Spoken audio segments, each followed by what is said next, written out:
नमस्कार थिएटर मित्र की तरफ से हार्दिक स्वागत है।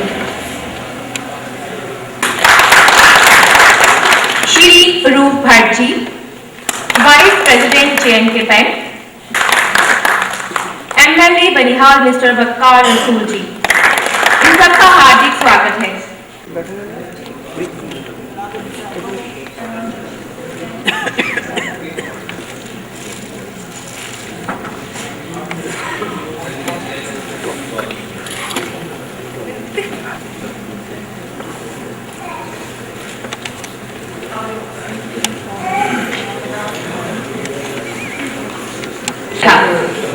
वे शांति के पुजारी थे। वे गीता, कुरान, गुरु ग्रंथ साहिब, बाइबल सब धर्म ग्रंथों को पढ़ते थे। क्या आप लोग पढ़ते हैं? आप लोगों की आवाज नहीं है। क्या आप लोग पढ़ते हैं? जी। वो कहते थे कि मैं हिंदू, मुस्लिम, ईसाई, सिख, यहूदी सब कुछ हूं। क्या आप लोग ऐसा मानते हैं? आवाज नहीं आई। अपने दिलों की धड़कनों में धड़कते हैं, है कि नहीं? तो आइए कार्यक्रम का आगाज करते हैं इस प्ले के द्वारा, जो गांधी जी पर ही आधारित है। इसे लिखा है ललित सहगल जी ने और निर्देशन किया है संजय पत्र जी ने। आइए देखते हैं। प्ले का नाम आप सब जानते होंगे, हत्या एक आकार की। आइए देखते हैं। Honourable chairman JNK professor commission, हमारे आज के प्रोग्राम के स्पेशल इनवाइटी फार्मर मिनिस्टर भाई विपुल किशोर शर्मा जी, हमारे दूसरे भाई फार्मर मिनिस्टर और ऑनरेबल MLA जनाब गुलाम मोहम्मद सरूरी साहब, हमारे छोटे भाई वकार रसूल साहब, ऑनरेबल MLA बनिहाल, हमारे गांधी सोसाइटी की तरफ से हमेशा रिप्रेजेंट करते हुए डायरेक्टर दूरदर्शन जनाब जुबेर साहब, गांधी सोसाइटी के आए हुए साथियों, भाइयों और बहनों, आज ये जो प्ले आपके सामने पेश किया जा रहा है, ये प्ले जो है ये थिएटर मित्रा के द्वारा बनाया गया और इनको बहुत जबरदस्त कामयाबी जो है वो मिली है जम्मू कश्मीर व जम्मू कश्मीर के बाहर और देश के बाहर भी। कपिल जो संजय कपिल हैं जो डायरेक्टर, ये हमारे कांटेक्ट में आए तो हमने इनको गुजारिश की कि आप ये जो वक्त है इसके मुताबिक ये फिट होता है अपना प्ले, तो इसको क्यों ना एग्जिबिट किया जाए यहाँ 30 जनवरी जो है वो एप्रोप्रिएट डे पे। तो इन्होंने हमारी रिक्वेस्ट को माना और आज ये 50 मिनट का प्ले जो है वो आपके सामने पेश किया जा रहा है। ये गांधी जी का जो नॉन वायलेंस कंसेप्ट है उसकी जीत है वायलेंस के ऊपर। और आप जानते हैं कि गांधी जी को जो है वो आपने जम्मू कश्मीर में तो बहुत जो है वो जोर शोर से प्रोग्राम जो है 2 अक्टूबर और 3 जनवरी मनाई जाती है, लोग इन्वॉल्व होते हैं और आज के दिन जो है पूरे दुनिया में जो है ये प्रोग्राम जो है गांधी जी का मनाया जाता है।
किसी के आने की आशंका नहीं है। इस सील भरे तहखाने में मेरा कब घोटा जा रहा था। जानते हो, सन 12 में क्रांतिकारियों की गुप्त सभाएं यही हुआ करती थी। अच्छा, हाँ। अरे इसीलिए ये जगह हम जैसे लोगों के लिए आदर्श है। पिस्तौल पसंद आई? हाँ अच्छी है, कैसे बात नहीं? अरे ये मत पूछो। ठीक है रखने दो। अरे अरे भाई तुम तो नाराज हो गए और मैंने इसलिए डाला था कि तुम तो उसे जानते नहीं और अपना ये धंधा ठहरा। अरे क्या देर है? हाँ हाँ मैं भी खा चुका हूँ। तो आओ फिर चले। चलो।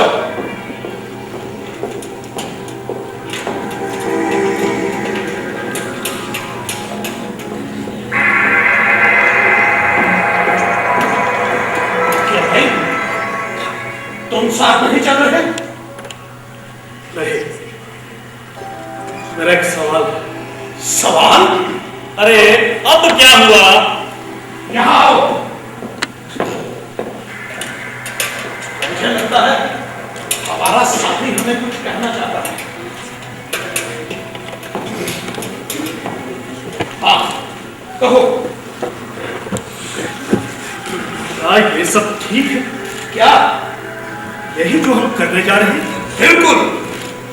हमें एक बात फिर से विचार नहीं कर लेना चाहिए? अरे हम पहले ही सोच विचार के निश्चय कर चुके हैं। फिर भी कहीं न कहीं भूल चूक रह जाती है मेरे दोस्त। अरे मैं कर्म में विश्वास रखता हूँ, सोचना विचारना तो इसका काम है। और मैं निर्णय ले चुका हूँ। क्या पहली योजना के अनुसार अभी शांतिपूर्ण प्रदर्शन ठीक नहीं रहेगा? मेरा किसी भी तरह के प्रदर्शन में कोई विश्वास नहीं है और अगर वो भी तो भी 4 आदमियों का प्रदर्शन सफल नहीं हो सकता। बिल्कुल। प्रदर्शन को सफल बनाने के लिए हजारों स्वयंसेवकों की जरूरत होती है और उन सबको यहाँ लाकर इकट्ठा करने के लिए हमारे पास पैसा नहीं है। और इधर उधर से हम कुछ स्वयंसेवक इकट्ठा भी कर लें तो भी ये प्रदर्शन अब सफल नहीं हो सकता। क्यों? 10 रोज पहले तो हम प्रदर्शन ही करना चाहते थे ना। 10 रोज में दुनिया बदल चुकी है दोस्त। हमारा एक साथी गिरफ्तार हो चुका है। पुलिस को अब तक उससे बहुत कुछ मालूम हो चुका होगा। यदि हम प्रदर्शन करते हुए पकड़े जाते हैं तो फिर ये सुनहरा मौका हाथ नहीं लगेगा। मैं तो 10 रोज पहले भी प्रदर्शन के पक्ष में नहीं था। तो अपनी ही एक अलग योजना थी। कैसी योजना? तुम्हें नहीं मालूम? हमने सोचा था कि जब हमारा साथी बाग की दीवार से बम फेंकेगा तो उसके धमाके से लोगों में भगदड़ मच जाएगी और हम आसानी से अपना काम कर पाएंगे, किसी को कानो कान खबर भी नहीं होगी। लेकिन उसने सब किया, धरा चौपट कर दिया। वो लोगों से बोला इस पटाखे की आवाज पर ध्यान मत दो, मेरी बात सुनते रहो। और यूं वो लोग शांतिपूर्ण बैठे रहे और हमारा साथी देखते ही देखते पकड़ लिया गया। अरे कुछ भी कहो, वो बहादुर। अरे ठाक बहादुर, वो तो समझा कि पास ही कहीं कोई सैनिक टुकड़ी अभ्यास कर रही है। अगर उसे ये भ्रम ना होता और उस पर भी हंसता रहता तो मैं मान जाता। लेकिन आज की सफलता का भरोसा क्या है? भरोसा है कैसे? उस दिन तक तो हम सफाई से अपना काम करके भाग जाना चाहते थे, लेकिन अब हाँ मैंने भी अपने प्राणों की आहुति देने का निश्चय कर लिया है। तो तुम समझते हो तुम्हारे प्राण ही जाएंगे? नहीं मैं जानता हूं इसके बाद मेरे बारे में लोगों के विचार बदल जाएंगे। व्यक्तिगत रूप से मेरा मान सम्मान, मेरा सब कुछ नष्ट हो जाएगा। अखबारों में मेरी निंदा होगी, लोग मुझे घृणा की दृष्टि से देखेंगे, मेरे मुंह पर थूकेंगे। फिर भी मैं अपने निश्चय पर अटल हूं और तुम यूं ही डर गए हो। क्या कहा? डर गया हूं? और नहीं तो क्या, शायद तुम इस बात से डर गए हो कि कल जब पुलिस को हमारे इस पुण्य कार्य के बारे में मालूम होगा जिसे भी षड्यंत्र का नाम देंगे तो मेरा साथी होने के आरोप में तुम्हें भी गिरफ्तार कर लिया जाए। लेकिन खाते के बारे में दोस्त, मेरी ओर से तुम पर किसी भी आंच नहीं आएगी। आखिरी सांस तक मेरी जुबान से तुम लोगों के बारे में एक शब्द भी नहीं निकलेगा। अगर तुम समझते हो कि मैं इस कारण से डर गया हूं तो मैं तुम्हारी जगह जाने के लिए तैयार हूं। मैं से नहीं डरता हूं। तो फिर मुझे डर है कि बाद में कहीं हम लोगों को पछतावा न। अरे पछतावे की कोई गुंजाइश ही नहीं है। एक बात सोच लेने में हर्ज क्या है? अखाड़ी उस आदमी से हमारी ज्यादा दुश्मनी तो नहीं? क्यों? देश हित क्या कोई कारण नहीं है? अरे दोस्त, कहीं हम अहित को हित तो नहीं समझ बैठे? नहीं देखो, मैं कहता हूं मेरे दोस्त, अभी हमारे पास बहुत समय है। नहीं, बिल्कुल नहीं। ये हमारी आखिरी कोशिश है और इस बार काम को ही जाना चाहिए। तो ठीक दोस्तों, तुम्हें मुझे माफ करना होगा। मैं तुम लोगों का साथ दे सकूंगा। अच्छा, बहुत अच्छा। ठीक है, आओ चलो। चलो।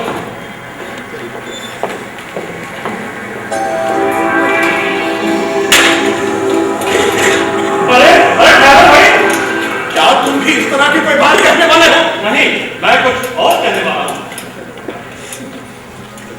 क्या? हम अपने साथी को यहाँ छोड़कर नहीं जा सकते। यदि ये बात में मुकम्मल हो गया तो हमारे सभी साथियों की शामत आ जाएगी। इसीलिए इसे निश्चय करना बहुत जरूरी है और उसमें अभी समय भी बहुत है। लेकिन कैसे? हाँ, कैसे? यही तक सवाल है। कैसे? कैसे?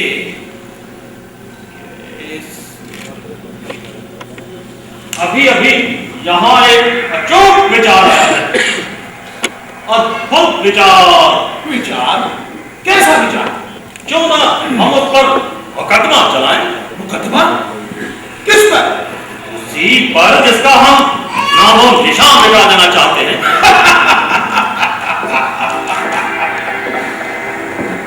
अरे भाई, दुनिया की किस अदालत में हम उस पर मुकदमा चला सकते हैं? तुम समझे नहीं? यहाँ इसी तहखाने में हम उस पर मुकदमा चलाएंगे। हम उसके जिन आदर्शों के विरोधी हैं, उसके विरुद्ध अभियोग होंगे। नहीं नहीं, मैं मुकदमे की कार्रवाई से हमेशा उठ जाता हूँ। इसमें तुम डूबोगे नहीं। अरे भाई, इसमें नाटक का सा आनंद है। अरे मेरी समझ में नहीं आता, तुम ये सब कैसे सोच लेते हो? अचानक मेरा दिमाग भी रोशन हो गया है। अरे भाई, मैं भी समझदार हो गया हूँ, सोचने लगा हूँ। ज्यादा सोचा नहीं, लागतो नहीं। अरे नहीं सर, हाँ बढ़िया विचार ही बेहुदा हो गए हैं। कैसे? जिस पर तुम मुकदमा चलाने जा रहे हो, वो यहाँ कैसे आएगा और अपनी सफाई कैसे देगा? अरे हमें उसकी सफाई की जरूरत क्या है? क्यों? क्या उसे इंसाफ करने का हक नहीं है? उसके साथ इंसाफ होगा भाई। कैसे? यह सब तुम मुझ पर छोड़ दो। नौजवान, यदि हम उस पर मुकदमा चलाएं और उसमें वह दोषी सिद्ध हो जाए, तब तो तुम्हें निश्चय हो जाएगा। हाँ, लेकिन अगर वो दोषी सिद्ध न हुआ तो? वो दोषी है। अभी से हम कैसे कह सकते हैं कि वो दोषी है? हाँ हाँ, दोषी सिद्ध होने पर भाई। लेकिन देखो, हमने तुम्हारा कहना माना कि नहीं माना? अब तुम्हें भी हमारा कहा माना। ठीक है, तो तुम्हें उसका प्रतिनिधि बनना होगा। समझा? अरे भाई, उसकी तरफ से भी तो किसी को कुछ ना कुछ कहना होगा ना, तो वरना इंसाफ कैसे होगा? हम तुम्हें मुलजिम के तौर पर कटघरे में खड़ा कर देंगे, फिर एक एक करके तुम पर इल्जाम लगाए जाएंगे। अरे, तुम्हें उसकी सफाई में बोलने का पूरा मौका देंगे भाई। मजाक कर रहे हैं? बिल्कुल नहीं। देखो, भगवान के लिए ऐसा लगा। अरे मैं उसका प्रतिनिधि कैसे बन सकता हूँ? मैं अनुभवहीन, उसके बारे में कुछ खास जानता भी तो नहीं। अरे यही तो हम चाहते हैं। क्या? देखो, इसकी बातें ध्यान न दो। हाँ बोलो, तुम उसके बारे में इतना जानते हो जितना तुम्हें जानना चाहिए। इससे ज्यादा उसके बारे में जानने को कुछ है भी नहीं। क्या तुम्हें इतना भी मालूम नहीं कि वह जीवन भर सिर्फ 2-4 सिद्धांतों की भीख ही पीता है? अरे, अपने सिद्धांतों के समर्थन में उसने समय समय पर कहा, क्या तुम्हें उसके बारे में इतना कभी पढ़ा या सुना नहीं? नहीं, उसके बारे में बोलने के लिए क्या इतना काफी नहीं होगा? मैंने कहा नहीं। क्यों नहीं? देखो, मैं कहता हूं मुझे डर लग रहा है। तो फिर छोड़ो। देखो, फिर मत कहना कि हमने अपने निश्चय पर फिर से विचार नहीं करना चाहा। अरे हम तो तुम्हारे आग्रह पर ही विचार करना चाहते थे, वरना हम तो निश्चय किए बैठे हैं। आओ चले। चलो चलो।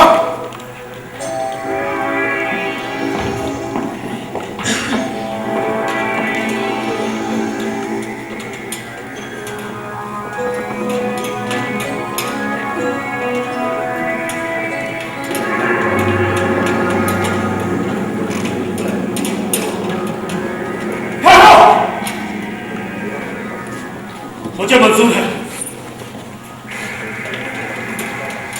लेकिन एक चेतावनी मैं तुम्हें पहले दिए देता हूं। वो क्या?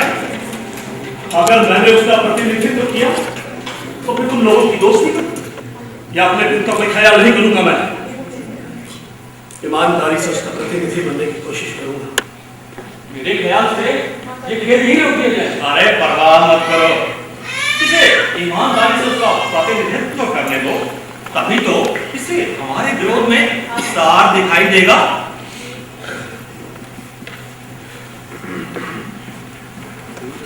आप कहां घुसना चाह रहे हो? मैं एक नजर उसकी किताबें देखना चाहता हूँ।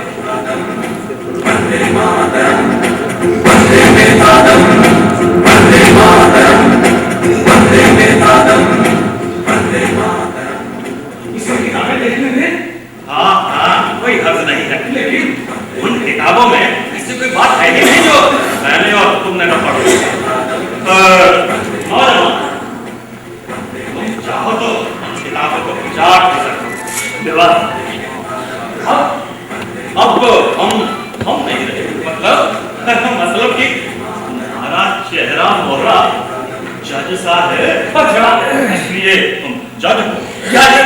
हाँ, और तुम सरकारी वकील।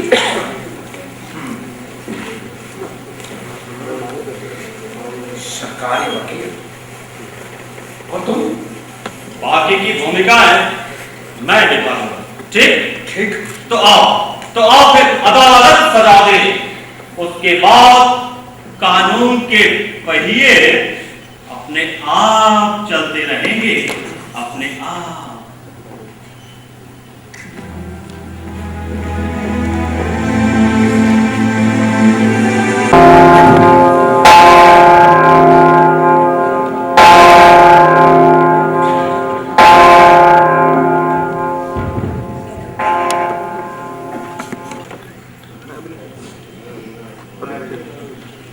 जूरे वाला, इस बेजोड़ ऐतिहासिक मुकदमे को देखने के लिए लोग दूर दूर से पधारे हैं।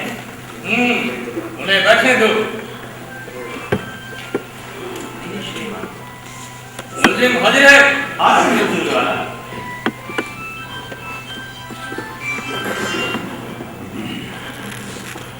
मुल्जिम, जानते हो तुम्हें इस अदालत में हम सब के सामने क्यों लाया गया है?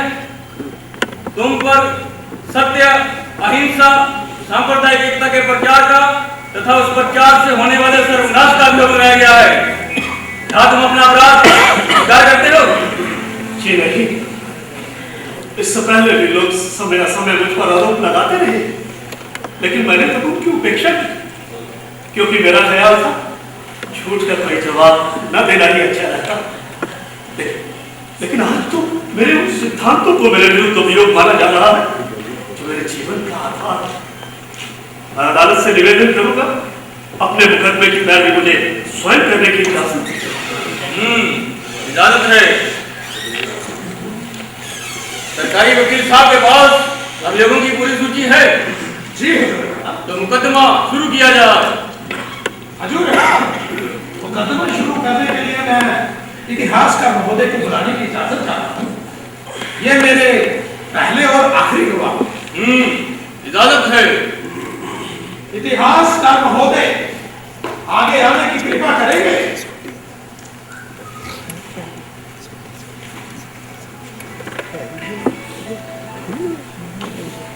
मैं ईश्वर की सौगंध खाकर कहता हूं कि मैं जो कुछ भी कहूंगा सच कहूंगा और सच के अतिरिक्त कुछ भी नहीं कहूंगा। तो आप इतिहासकार हैं? जी आपके मत प्रकाशित भी हुए हैं? जी हाँ। आपकी नई पुस्तक का क्या नाम है? स्वतंत्रता का इतिहास। मैं ये प्रश्न इसलिए कर रहा हूं ताकि अदालत के सामने आपकी विश्वसनीयता प्रमाणित हो। हाँ मैं समझता हूँ। तो आप मुलजिम को जानते हैं? जी। कब से? जन्म से। किसके जन्म से? इसके जन्म से या अपने जन्म से? उसके जन्म से। कैसे? एक इतिहासकार होने के नाते मैंने उसकी हर गतिविधि का, मेरा मतलब है उसके जन्म से लेकर अब तक की हर गतिविधि का अध्ययन किया। वो क्यों?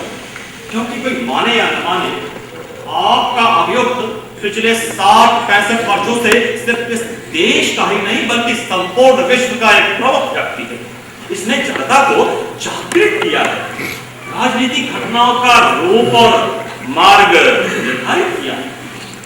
आज हमारे देश की जो भी स्थिति है उसके यश और अपयश का केवल यही एक भागीदार है। हम मानते हैं। संक्षेप में इनका परिचय। सन 1893 में एक मुस्लिम कंपनी का कार्य स्वीकार कर यह दक्षिण अफ्रीका चला गया। वहां इसने अपने देशवासियों के साथ होने वाली हिंसा का बड़ी गहराई से अध्ययन किया। उपेक्षित हुआ, अपमानित हुआ, परंतु उसने बदले की भावना को पनपने नहीं दिया और वह जनता के कार्यों में रुचि लेता। फिर 13 वर्ष पश्चात भारतीय प्रवास संबंधी एक कानून के विरोध में इसने पहली बार सत्याग्रह किया और फिर उसके बाद तो सत्याग्रह के अपराध में यह बहुत बार गिरफ्तार। हजूर वाला, इस बात से यहाँ कोई इनकार नहीं करेगा कि प्रथम महायुद्ध से पहले दक्षिण अफ्रीका में अपने देशवासियों के साहसी नेतृत्व के कारण इसका काफी नाम है। अपने सादा जीवन, निस्वार्थ कार्य और त्याग के कारण इसने वहां अपना और अपने देश का सर ऊंचा किया। मेरा ख्याल है कि इसके जीवन का यही एक अध्याय है जिस पर हम सबको गर्व है। गुस्ताखी माफ कीजिए वाला, मेरे दोस्त सरकारी वकील साहब ने मेरे वकील की शान में जो भी सीधा बना, उसे सुनकर मेरी आंखों में खुशी के आंसू छलका और सरकारी वकील साहब के लिए मेरे दिल में दुगनी इज्जत होती। मैं मानता हूं एक वकील ही हर व्यक्ति का यह आदर्श होना चाहिए, लेकिन मैं अपने मेहमान दोस्त से एक सवाल करना चाहता हूँ। लीजिए। मान लीजिए यह अदालत यहाँ ना होकर दक्षिणी अफ्रीका में होती और आप हमारे देशी भाई ना होकर वही नीति गोली सरकार के कारिंदे होते, तो क्या आप इतनी प्रशंसा करते? नहीं, है ना? आखिर वकील सफाई इस असंगत प्रश्न से क्या सिद्ध करना चाहते हैं? मैं बस अदालत के सामने स्पष्ट करना चाहता हूँ कि मेरा वकील हिंदू होने से पहले भारतीय और भारतीय होने से पहले मनुष्य, ये सारी मानव जाति से प्रेम करता है, हर तरह के अत्याचार अन्याय का विरोध भी करता है। आज इतिहास का महोदय, जब ये स्वदेश लौटा तो क्या हुआ? उन दिनों यह राजनीतिक न होकर समाज सुधारक ही था। फिर जैसे जैसे समय बीतता गया, इसके कार्यों के द्वारा पता लगाना मुश्किल होता गया कि आखिर इसके तत्व को जानने का अभिप्राय क्या है। क्योंकि इसने अपने हर भाषण और हर लेख में उन क्रांतिकारियों को बुरा भला कहा जो देश की गुलामी की जंजीरों को तोड़ने में लगे हुए। अदालत को जरा बताइए ना, इसने कहां क्या क्या कहा? सबसे पहले तो इसने उन्हें अराजक, हजूर वाला आपने वो किया। अराजक शब्द का प्रयोग विदेशी शासक ही क्रांतिकारियों के लिए किया करते थे। हाँ, और क्या कहा? एक विश्वविद्यालय में भाषण देते हुए उसने कहा कि देश में अराजक दल बनने का कारण भावनेपन का नशा है। यदि मुझे उनसे मिलने का अवसर प्राप्त हो तो मैं उन्हें साफ साफ कह दूं कि भाइयों, इस देश में अराजकता के लिए कोई जगह नहीं। अदालत का बात है, ध्यान का विचार करें। उसने कहा किसी की जान लेना कोई अच्छा कार्य है। किसी हत्याएं करने पर जो मृत्यु दंड मिलता है उसे किसी प्रकार से गौरवपूर्ण माना जा सकता है? नहीं, क्योंकि कोई भी धर्म ग्रंथ ऐसा करने की अनुमति नहीं देता। जिन देशभक्त क्रांतिकारियों के कारण विदेशी शासक और उनके पिट्ठों के पांव उखड़ गए, इसने अपने सामान्य हत्यारा कहा। और क्या कहा? कहा कि बम फेंकने वाला गुप्त रूप से षड्यंत्र करता है, वो बाहर निकलने से डरता है और पकड़े जाने पर एक भ्रमित उत्साह का दंड भोगता है। दिग्भ्रमित उत्साह, अदालत अभियुक्त के शब्दों का विरोध करे। हाँ, उसने आगे बोलते हुए कहा कि ऐसे लोग कहते हैं कि वे ऐसी कार्रवाइयां न करें और अत्याचारी शासकों को बमों का निशाना न बनाए तो सभा के आयोजकों में से चुप हो जाने दूंगा और उसे अपना भाषण वही समाप्त कर देगा। ऐसी बातें सुनी भी कैसे जा सकती हैं? हमारे देशवासी तो जानते थे कि क्रांतिकारियों ने तो उस समय काम किया जब इसका कोई नाम लेवा भी नहीं। जो लोग इस आंदोलन में काम करते थे वे कोई ऐसे वैसे घरों के नहीं थे, वे पढ़े लिखे और ऊंचे समाज से संबंध रखते थे। यदि वे चाहते तो जीवन भर ऐश्वर्य भोग सकते थे, परंतु उन्होंने ऐसा नहीं किया। उन्होंने अपनी मातृभूमि के लिए अपने जीवन की बलि दे दी। वो सच्चे शहीद थे और आज उनके रक्त से ही इस देश की स्वाधीनता का मंदिर ठहरा हुआ है। आप ठीक कहते हैं। सारे देश की जनता उन क्रांतिकारियों के पक्ष में थी जो देश की स्वाधीनता के लिए कार्य कर रहे थे। इसीलिए इसने जैसे जैसे हिंसा की निंदा की उतने ही वह सर्वप्रिय होती चली गई। यहाँ तक कि सन 31 में राष्ट्रीय संगठन के मंच से उसे स्वयं भी क्रांतिकारियों की प्रशंसा करनी पड़ी। वैसे एक इतिहासकार होने के नाते क्रांतिकारियों के बारे में आपका अपना मत है। एक इतिहासकार होने के नाते मेरा ये मानना है कि स्वतंत्रता संग्राम में उनका बहुत बड़ा योगदान है। जो लोग यह कहते हैं कि स्वतंत्रता केवल इसके प्रयत्नों से मिली, वे और कृतज्ञ ही नहीं बल्कि इतिहास को छुपाने की कोशिश करते हैं। वैसे यदि आप भी चाहें तो गवाह से पूछ सकते हैं।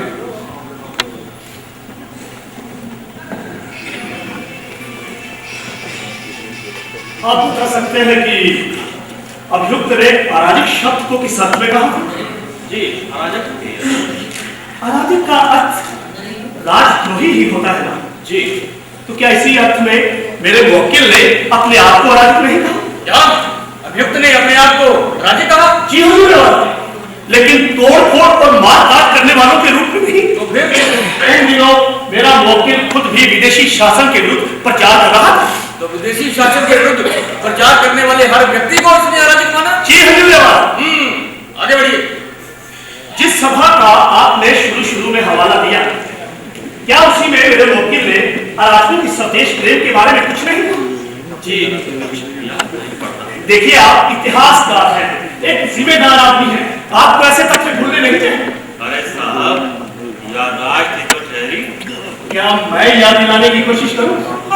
क्या उस समय इसने ये नहीं कहा था कि ऐसे व्यक्तियों से हम बहादुरी के साथ लड़ना भी सीख सकते हैं, कि क्रांतिकारियों की वीरता भी मुझे प्रभावित करती है? हाँ, लेकिन उसने ये कहा था कि अराजकता के विचार हमारे शास्त्रों के विरुद्ध हैं और इस देश में अराजकता के लिए कोई जगह नहीं है। तो क्या समय समय पर इसने ये नहीं कहा कि क्रांतिकारियों की वीरता मुझे प्रभावित करती है? उसने साथ में यह भी कहा कि उनका उत्साह गलत दिशा में है। हाँ, उसने क्रांतिकारियों को देशभक्त अवश्य कहा। अराजक शब्द की जगह क्रांतिकारी शब्द का प्रयोग आप कर रहे हैं या मेरे वकील ने किया? जी, अभियुक्त ने अदालत के बयान पर ध्यान दें। हुजूर एतराज। अदालत को इतराज की कोई वजह दिखाई नहीं देती, लिहाजा वकील सफाई जिला जारी रखें। हाँ, तो इतिहासकार उसने कहा कि उनका देश प्रेम अंधा है, उन्होंने गलत ढंग से अपने प्राणों की आहुति दी है और उसके परिणाम गलत भी हो सकते हैं। तो क्या इसने क्रांतिकारियों के त्याग, देश सेवा की कभी कोई प्रशंसा नहीं की? क्या इसने ये नहीं कहा कि कुछ क्रांतिकारियों में आत्म बलिदान की वीरता प्रकाष्ठा बनी? क्या इसने ये नहीं कहा कि ऐसे व्यक्तियों से हम बहादुरी के साथ मरना भी सीख सकते हैं? क्या इसने ये नहीं कहा कि अलग अलग दृष्टिकोण होने पर भी हम सबका ध्येय एक है? हाँ, लेकिन दबाव में आकर इसके जनता के, अपने अनुयायियों के। अरे जो व्यक्ति सत्य को परमेश्वर मानता हो, सत्य को लाखों लोगों के जीवन से बढ़कर मानता हो, लोगों की आलोचना की परवाह न करते हुए अपने भीतर की आवाज सत्य की आवाज के अनुसार चलता हो, निहत्था दुनिया के सबसे बड़े साम्राज्य से लोहा लेने की हिम्मत रखता हो, वो दबाव में आकर झूठी प्रशंसा करेगा। हंसी आती है मुझे आपको। चलिए हम ये मान लेते हैं कि उसने देश के लिए फांसी को गले लगाने वालों की सचमुच सराहना की होगी, लेकिन इससे पहले का वो विरोध तो मिथ्या नहीं हो जाता। इस संबंध में वकील भाई अपनी राय दें। हुजूर वाला, मैं आपको बताता हूँ कि मेरे मौके में ऐसा क्यों किया, क्योंकि ये देश से हिंसा और संदेह का वातावरण दूर करना चाहता था। अरे इसका तो सिद्धांत ही था, अगर हमें स्वराज प्राप्त करना ही है तो आपसी प्रेम और विश्वास के सहारे ही उस लक्ष्य तक पहुंचना चाहिए। और वैसे भी दोस्त, क्या उन दिनों क्रांतिकारियों के पास विदेशी शासकों से लड़ने के लिए पर्याप्त मात्रा में हथियार थे? नहीं, लेकिन वे पाने की कोशिश कर रहे थे और सफल हो रहे थे। हाँ, खींच तान कर ऐसा भी कहा जा सकता। और ऐसे में जो हथियार सबके पास था, जनमत का हथियार, सिर्फ ना कहने का हथियार, क्या उसका प्रयोग ज्यादा उचित नहीं था? हजूरे वाला, इसीलिए मेरा मौके अहिंसक प्रयोग में सारे देशवासियों का सहयोग चाहता था, क्योंकि ये क्रांतिकारियों की वीरता से भी ऊंची वीरता थी, अहिंसा की वीरता। किसी की भी आत्मा को कष्ट पहुंचाए या कष्ट पहुंचाने का विचार किए बिना हंसते हंसते फांसी के फंदे पर झूल जाने की वीरता।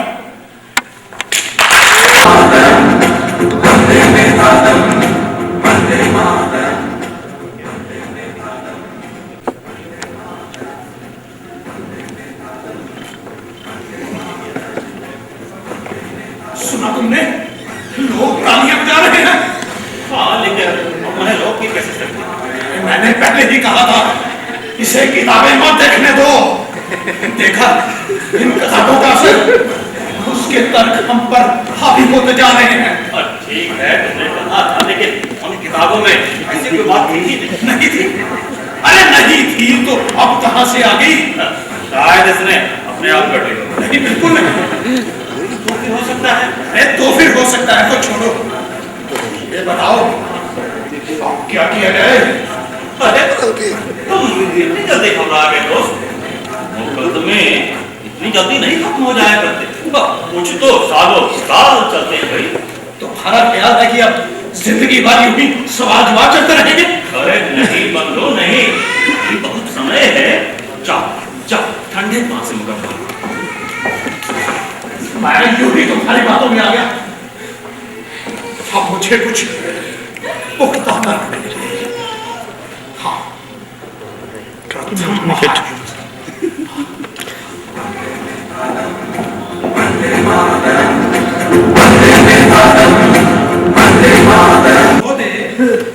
अदालत को प्रथम महायुद्ध की घटना के बारे में बताइए। प्रथम महायुद्ध के दौरान जब यह इंग्लैंड में था तो इसने अपने और अपने देशवासियों की सेवाएं अधिकारियों को सौंपी। अब तो ये बात ऐसे बता रहे हो जैसे मेरे जीवन की कोई कलंक ना हो। अरे इससे पहले भी मैंने जुलूम विद्रोह में आग सैनादल बनाया। अभियुक्त, ये अदालत तुम्हें चेतावनी देती है कि तुम अपना पक्ष खुद कब्जा कर रहे हो। साथ ही बात मुझे मानो, लेकिन एक सत्याग्रही होने के नाते मेरी हमेशा ये कोशिश रही है मैं सदा सत्य बोलूं और सत्य के अतिरिक्त कुछ न बोलूं। सच सच कहो, क्या युद्ध में काम करने के लिए तुम्हारा नाम लेना तुम्हारी अहिंसा के विरुद्ध नहीं था? बेशक था, लेकिन उस समय तक मैं ऐसा शुद्ध सत्याग्रही भी तो नहीं था। अरे जब तुम ऐसे शुद्ध सत्याग्रही थे ही नहीं तो तुमने अपने इसी सिद्धांत की खातिर दूसरे महायुद्ध के अवसर पर देश की आजादी को 7-8 वर्ष आगे क्यों धकेल दिया? इतिहास का महोदय, अदालत को 39-40 की घटना के बारे में भी बताइए। बहुत दिन हुए एक विदेशी पत्रकार ने इससे कहा, अदालत पुलिस सुनवाई गवाही पे विचार नहीं करेगी। हुजूर वाला, अभियुक्त इसकी पुष्टि कर सकता है। हाँ, एक विदेशी पत्रकार ने इससे कहा कि जब सन 39-40 में विदेशी शासकों के हाथ पांव फूले हुए थे तो आपने अपना आंदोलन क्यों रोका और इस प्रकार से स्वतंत्रता प्राप्ति का एक सुनहरा अवसर क्यों खोया? इस पर इसने क्या कहा? इस पर इसने हंसकर कहा कि ऐसे सुनहरे अवसर खोने की शक्ति अभी मुझ में बहुत है। यदि हिंसा और पाप द्वारा आज ही स्वराज मिल रहा हो और सत्य और अहिंसा द्वारा उसे प्राप्त करने में 100 वर्ष भी लग जाए, तो मैं 100 वर्ष ठहरना पसंद करूंगा और साथ ही अपने देशवासियों को भी ऐसा करने की सलाह। तो अभियुक्त, तुम इस देश की 100 साल लंबी गुलामी और बर्दाश्त करने को तैयार थे, और वो सिर्फ इसलिए कि आजादी मिलने का जरिया क्या है? जी हुजूर अवाल, मेरे लिए इस बात का तो महत्व है जो हम चाहें प्राप्त करें सत्य हो, पवित्र हो, लेकिन उससे बढ़कर कहीं इस बात का महत्व है कि वो हमें पवित्र साधनों से मिले। मेरे लिए लक्ष्य के साथ साथ साधनों की पवित्रता भी अनिवार्य है, जिसे हम असत्य द्वारा प्राप्त करें। दूसरों के लिए इतना ही बड़ा सत्य क्यों ना, मेरे लिए तो मेरा सत्य ही है। हजूर बाबा, ये हठधर्मी है। असल बात यह है कि इसकी नीति में स्थिरता नाम की कोई चीज ही नहीं है। सन 42 में इसी के कहने पर लोगों ने हिंसात्मक कार्रवाई की थी। मैं मानता हूं कि सन 42 में मेरे राष्ट्रीय संगठन के नाम पर कुछ हिंसात्मक घटनाएं हुई, लेकिन मैं इस बात से इनकार करता हूं कि जनता की शक्ति हिंसा में थी। जनता हिंसा की भाषा में कभी भी नहीं सोचती। अरे उसमें तो जो भी शक्ति है अहिंसा के कारण ही, चाहे उस अहिंसा का पालन कितना ही दोषपूर्ण क्यों न रहा हो। तो तुम ये मानते हो कि तुम्हारी अहिंसा भी निर्दोष नहीं थी? हाँ, मैं मानता हूं कि हमारी अहिंसा भी निर्दोष नहीं थी, क्योंकि हम भी निर्दोष नहीं। और ये मुझ जैसे संतोष व्यक्ति ने आप लोगों के सामने प्रस्तुत किया, लेकिन जरा सोचिए, अगर निर्दोष लोगों के हाथों में न रहकर भी ये ऐसा प्रभाव पैदा कर सकती है, तो निर्दोष सत्याग्रहियों के हाथों में रहकर क्या प्राप्त नहीं कर सकती थी?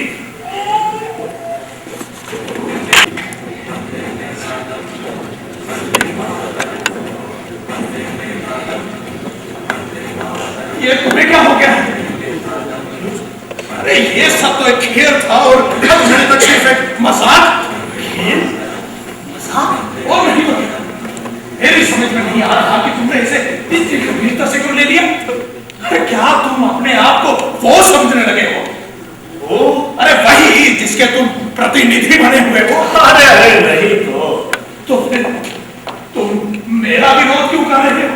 हम विरोधी भूमिकाएं निभा रहे हैं दोस्त। मैं इस नाटक से पूरी तरह उठ गया हूं। मैं क्या कर सकता हूं? देखते नहीं, अरे देखते नहीं, तुम्हारे बिना मैं मरा जा रहा हूं। अच्छा, तो आप अपना विचार अब क्या रहे? अच्छा, तो तुम ये सोच रहे थे, तुम्हारा ख्याल था कि मैं कमजोर पड़ जाऊंगा? ये तो मुकदमे के फैसले पर है दोस्त। तो फैसला कैसे होगा? करने वाला करेगा। और जब तक फैसला ना हो तब तक मैं पूरी शक्ति से तुम्हारा विरोध करूंगा। तुम एक नन्ही सी जान मेरा क्या बिगाड़ सकते हो? अरे दोस्त, उसी की तरह ना तो कह ही सकता हूं मैं। पाखंडी तो सचमुच अपने आप को वही समझने लगा है। अरे नहीं, तो फिर सच बताओ। हाँ, तो तुम्हें सच के सिवा कुछ भी नहीं कहना चाहिए। सच ये है कि मैं वो नहीं, लेकिन थोड़ी ही देर पहले जब तुम लोगों ने मुझे उसका प्रतिनिधि बनाया तो जानते हो मैं क्या था? कुछ भी नहीं, मैं तो सिर्फ एक परछाई था। फिर धीरे धीरे एक आत्मा के सम्मान की रक्षा का भार मुझ पर डाल दिया गया। आत्मा का नहीं, व्यक्ति का। हाँ, एक आत्मयुक्त व्यक्ति का। और फिर सहसा ही उसका सम्मान मेरा अपना सम्मान हो गया। अरे मैं इतनी गूढ़ भाषा नहीं समझता। सीधी सीधी तरह बताओ, तुम उसे जल्दी से दोषी से छोड़ दोगे? नहीं नहीं, मैं सत्य की रक्षा करूंगा। अच्छा,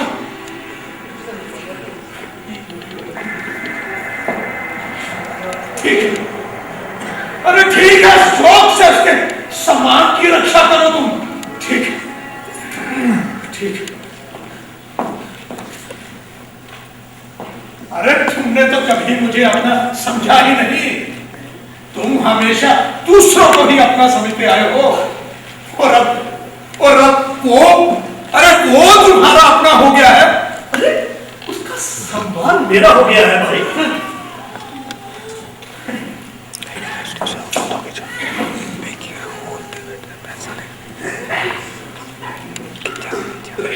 मुझे तुमसे बात ही नहीं करनी चाहिए थी। जानते हो, अरे जानते हो तुम्हारी इस बात ने मुझे आज कितनी तकलीफ दी है। मुझे आज कितनी तकलीफ दी है तुमने मुझे आज, कितनी तकलीफ दी है मुझे आज। मेरे करीब आ जाओ, मुझ पर तरस मत खाओ। जाओ जाओ, चले जाओ यहां से, चले जाओ यहां से, चले जाओ यहां से, चले जाओ यहां से। वंदे मातरम, वंदे मातरम, वंदे मातरम, वंदे मातरम। तुम्हें उसके सम्मान की रक्षा करनी है, तो जाओ शोक के उसके सम्मान की रक्षा करो तुम।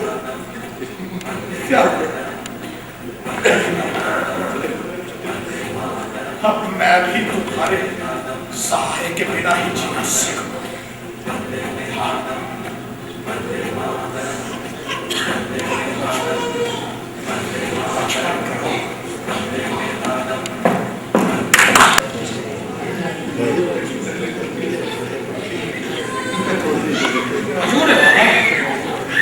अभियुक्त ने अपने धर्म भाइयों की सहनशीलता का हमेशा उचित लाभ उठाया है।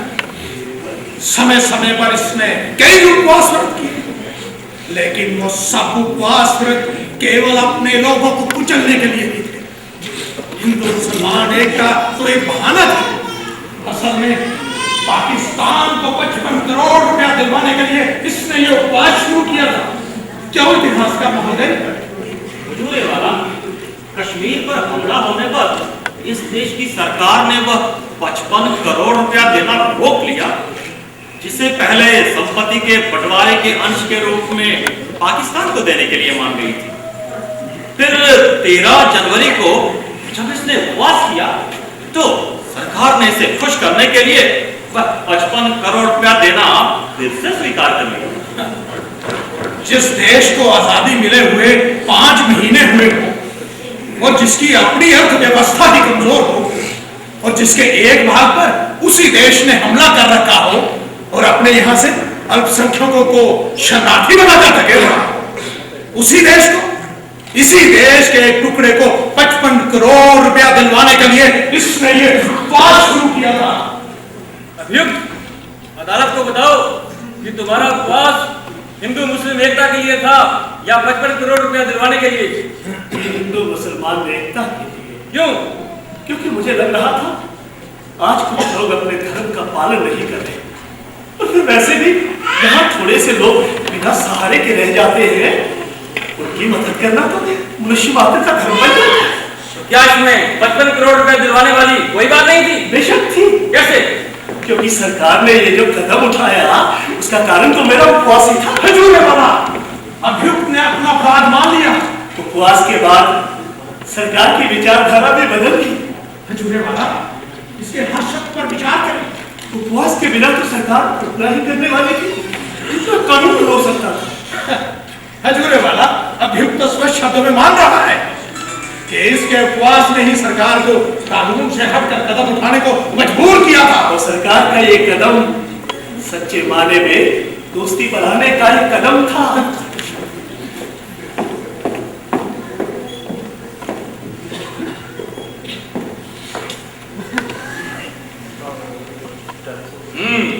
तो सरकारी वकील साहब मुकदमे में अपनी राय दें। हजूर वाला, गवाह के बयान और अन्य प्रमाणों से ये सिद्ध हो चुका है कि अभियुक्त ने अपने देशवासियों के लिए बहुत कष्ट उठाया, जनता को जागृत किया, स्वार्थवश कुछ भी नहीं किया। लेकिन दुख की बात तो ये है कि ये इतना ईमानदार नहीं रहा कि अपने सिद्धांतों और आदर्शों की बात को स्वीकार कर लेता। मैं व्यक्तिगत रूप से इसके विरुद्ध कटु शब्दों का प्रयोग नहीं करना चाहता, लेकिन इतना जरूर कहना चाहूंगा कि इसने हमेशा अपने निर्णय को ही अंतिम समझा। इसने ऐसे ऐसे नारे लगाए जिसका बड़ा भयंकर परिणाम हुआ। इन भयंकर परिणामों के बावजूद यदि ये अपने लक्ष्य पर पहुंच जाता तो हम इसकी सब गलतियों को भुला देते, परंतु ऐसा नहीं हुआ। आज अदालत अगर इसे दोषी मानकर सजा देती है तो इसका यह लाभ होगा कि इस देश की बढ़ी हुई आजादी भी किसी ना किसी काम आ जाएगी, वरना यह देश रसातल में चला जाएगा।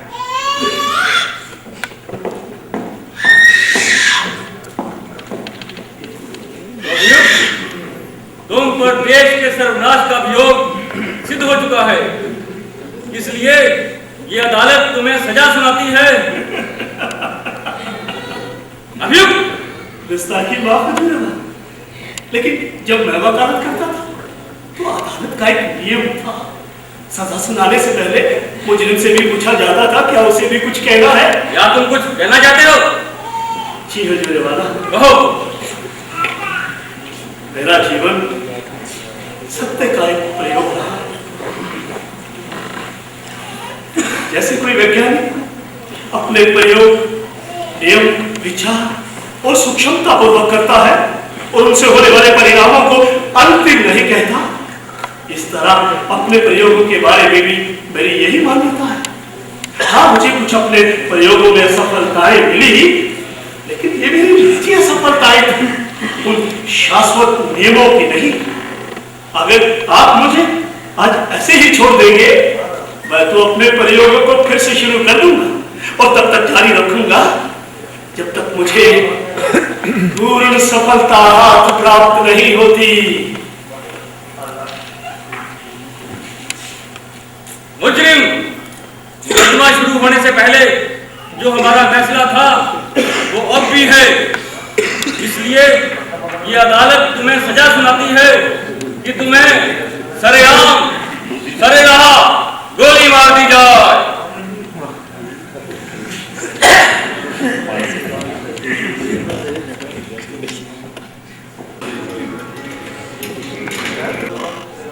लगभग 2000 साल पहले भी एक ऐसी ही घटना घटी थी, जब यहूदी चांदी के 30 सिक्कों की खातिर अपने गुरु यहूदियों के राजा को पकड़वाने आ रहा था, तो मैंने आगे बढ़कर उसकी राह रोक ली, लेकिन वो मुझे खटक कर आगे बढ़ गया। फिर कई साल पहले जब दासों की मुक्ति यह था, गृह युद्ध की भाग से मुक्त होने के केवल 5 दिन के बाद एक थिएटर में बैठे थे, तो विचार का एक अंधा अभिनेता हाथ में पिस्तौल लिए उनकी ओर बढ़ रहा था, तो मैंने आगे बढ़कर उसकी बाह पकड़ ली, लेकिन वो फिर मुझे झटक कर आगे बढ़ गया। आज फिर कुछ वैसा ही हुआ। इतने बड़े स्वांग के बावजूद वो मुझ पर मिट्टी डालकर चले। शायद मुझ जैसे बेबस लोगों के साथ आगे भी ऐसा होता रहे, आगे भी ऐसा ही होता रहे।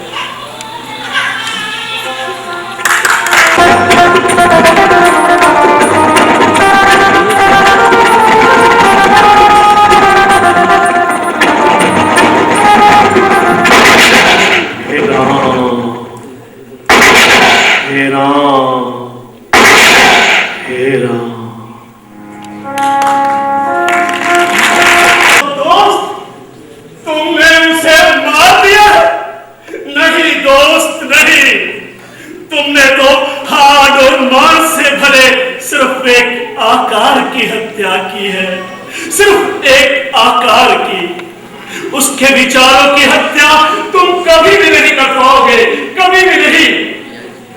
जब विश्व में कहीं भी हिंसा होगी, लोग उसके विचारों का, उसके सिद्धांतों का ही अनुसरण करेंगे। जानते हैं सन 19 में अपने एक भाषण में उसने क्या कहा था? मेरी मृत्यु हिंदू मुसलमान दोनों को एक करने के प्रयत्न में हो। है न कमाल? आज तो उसका अंतरंग खुशी से नाच रहा होगा। मूर्ख!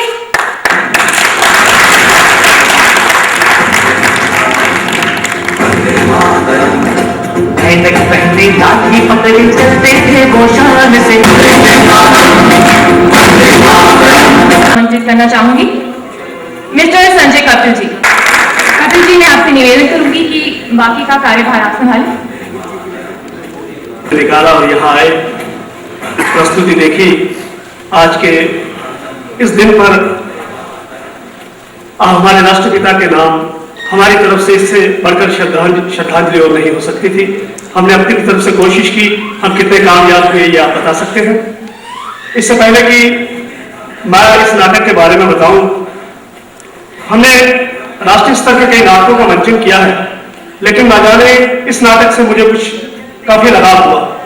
मैंने जब ये नाटक पिछले साल बॉम्बे में खेला तो मुझे इस नाटक के लिए संजय कुलकर्णी वहाँ के बहुत बड़े क्रिटिक हैं, उन्होंने स्पेशल एप्रिसिएशन दी कि इस नाटक के मंचन और भी किए जाए, कि अच्छा नाटक बना हुआ है, आज के परिवेश में है, ग्लोबल प्रॉब्लम्स पर भी है।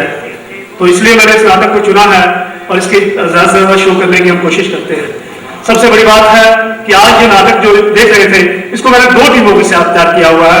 एक टीम जो है वो हमारी सीनियर टीम है, वो ये दूसरी भी हमारी सीनियर टीम है, लेकिन ये हमारी बैंक, ये जो एम्प्लॉय जो अभी जेल के बैंक है जो यहाँ ऑन स्टेज परफॉर्म कर रहे थे, इसके लिए मैं आपसे कहूंगा कि आप क्रैपिंग से इस सबका ऑन स्टेज परफॉर्मर में मैं भी हूँ, मैं भी जेके बैंक में हूँ और ये सभी जेके बैंक में एम्प्लॉयज हैं। और इस मंचन से मैं हमारे जेल के बैंक के चेयरमैन हसीब दाबू जी का भी एक बार शुक्रिया अदा करना चाहता हूँ, क्योंकि उन्हें पिछले 2007 में मुझे चुना था इस नाटक को बॉम्बे ले जाने के लिए बेंगल ओलंपियाड में, वहां हमने इसका मंचन किया था। और इसके बाद अब ये नाटक आप लोगों के सामने है। इससे आप और नाटक के बीच में, आगे के कार्यक्रम के बीच में मैं ना आता हुआ आप लोगों से यही रिक्वेस्ट करूंगा कि आप कार्यक्रम का अंतिम पड़ाव जैसे नाटक देखा है ऐसे ही बैठकर देखें और उसके बाद आप अपने अपने घरों को जाएंगे। मैं यहाँ उपस्थित सभी हमारे आज के मुख्य अतिथि जो गुलाम नबी एजाज साहब नहीं पहुंच सके, किसी कारणवश उन्हें अपनी मसरूफियत थी, और जो हमारे मोहम्मद शफीक पंडित, जनाब मोहम्मद शफीक पंडित जी आए हैं, उनका मैं तहे दिल से शुक्रिया अदा करता हूँ कि वो यहाँ पर रियासी उधमपुर में फॉर्मर मिनिस्टर भी रहे हमारे, और वो यहाँ पर उपस्थित हुए। सरूरी साहब और हमारे केसी दुबे जी जो दूरदर्शन के डायरेक्टर हैं, आप सबका मैं धन्यवाद करता हूँ। इतने हाईली क्वालिफाइड लोग आज इस मंचन को देख रहे हैं। मैं अपने आप को बाकी लोगों के साथ, जो लोग बैठे हैं उन लोगों के साथ आप सबका शुक्रिया अदा करता हूँ कि आप यहाँ पर आए और आपने अपना कीमती समय हमें दिया। मैं अब आमंत्रित करता हूँ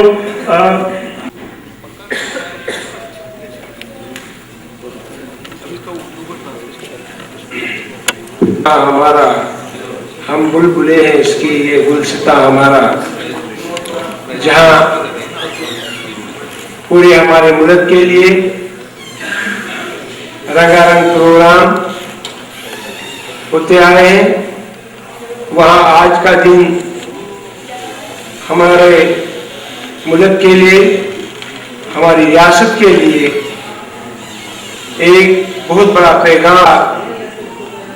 पब्लिक सर्विस कमीशन के चेयरमैन, इस नाटक का मकसद और मुद्दा समझने में और इसका असर अंदाज होने में टाइम तो लगता है, मगर एक बेसिक चीज जो यहाँ पे दिखाई, हक और इंसाफ की हकीकत पे मबनी चीजों को जो निशानदेही की गई, और यहाँ पे मैं मुबारकबाद भी देता हूँ कि जिन्होंने यहाँ ये नाटक दिखाया और से हमारे मकसद और मुद्दा, जो गांधी जी का मकसद और मुद्दा था, इंसाफ, अमन शांति और पूरे मुल्क को आजाद करने का, जिसमें उन्होंने कामयाबी हासिल की, उस कामयाबी को आगे बढ़ाने के लिए जो जिम्मेदारियां आज के मुख्य अतिथि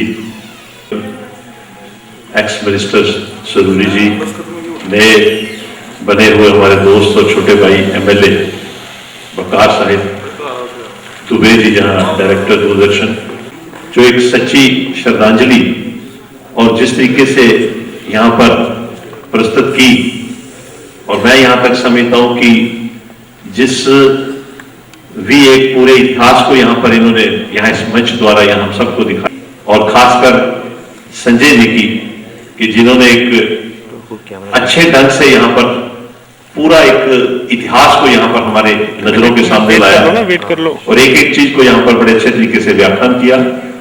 उनके साथ जितने भी उनके आर्टिस्ट थे उन सब ने राष्ट्रपिता महात्मा गांधी जी को एक बड़े दिल के साथ और एक अच्छे आर्ट के साथ श्रद्धांजलि दी, एक सच्ची श्रद्धांजलि दी। उसके लिए मैं मुबारकबाद देता हूं।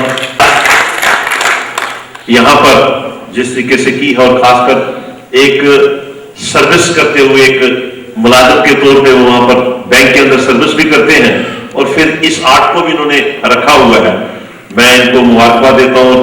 मैं आज के इस दिन में आपके और जो बाकी जो यहाँ पर बैठे हैं बीच में नहीं ज्यादा देर रुकूंगा, लेकिन एक बात मैं फिर कहूंगा आखिर में कि आज जैसे सुरूरी साहब ने भी कहा कि आजाद साहब ने यहाँ आना था, मैं माफी चाहता हूं कि उन्होंने मैसेज यही दिया है कि नहीं आ पाए कुछ मजबूरियों की वजह से, जैसे जिक्र हुआ यहाँ पर डिप्टी चीफ मिनिस्टर साहब ने आना था, उनकी भी मजबूरी बनी, वो भी नहीं हम हमारे बीच में आ सके। लेकिन उनका जो प्यार और उनकी जो सोच है, मैं समझता हूं कि गांधीयन तरीके से उन्होंने यहाँ रियासत के अंदर चीफ मिनिस्ट्री की काम किया। रियासत के अंदर उनकी अगर काम सुरूरी साहब former minister and honourable MLA, जनाब Jugal Kishore ji former minister and former MLA, Waqar साहब नाउ मुंतखब एमएलए, केसी दुबे साहब डायरेक्टर दूरदर्शन, मेरे दोस्त एसपी वर्मा साहब जो कि वाकई ट्रू गांधीयन हैं, और यहाँ पर उपस्थित जितने भी मेहमान आए हैं, मैं आप सबको बहुत बहुत शुक्रिया अदा करना चाहता हूँ कि आपने यहाँ आके जो है ये प्रोग्राम तो देखा ही और महसूस भी हुए।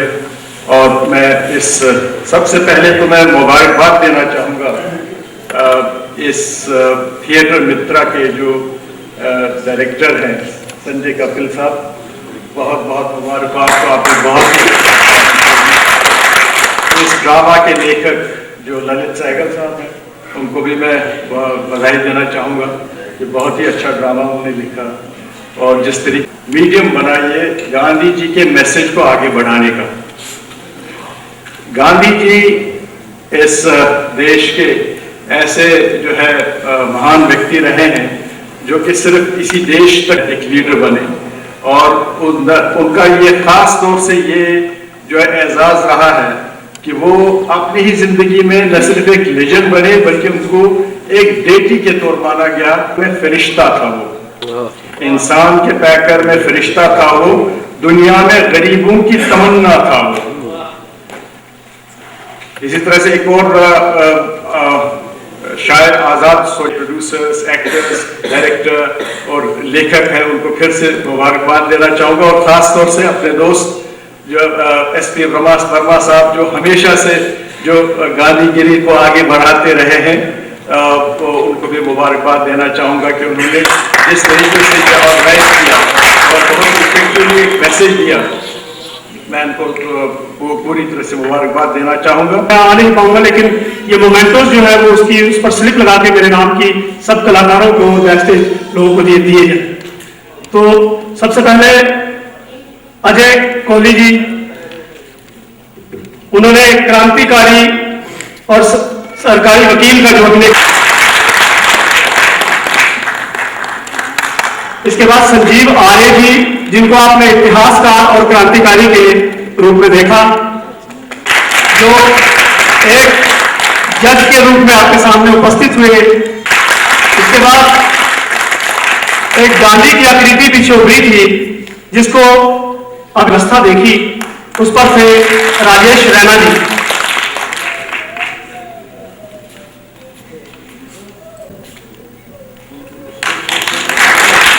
मेकअप, जो सभी पात्रों का मेकअप किया वो कमल शर्मा ने। उन्होंने जो इतिहासकार जो आपके सामने खड़े हैं, उनका किस तरह से उन्होंने मेकअप किया ये आपके सामने बहुत बड़ा रोल होता है। म्यूजिक पर थे संजीव कुमार, और ये म्यूजिक जब मैंने डिजाइन किया तो तालियों के लिए बजाई जाए। संस्था के हमारे जनरल वागीश शर्मा जी जिन्होंने आज मैनेजमेंट में इनके साथ थे, नीलम फुल जी हमारे सीनियर आर्टिस्ट हैं, मेरे साथ बहुत नाटक किए हैं मिसिस संतोष राजेंद्र नारंग जो बैक स्टेज में हमेशा मेरा सहयोग देते हैं और आज भी यहाँ पर। इसके बाद यह हमारे बहुत सीनियर कलाकार हैं, सफराम माइंडर में हम 4 लोग थे, उनमें से एक। अब मुझे लगता है कि संजय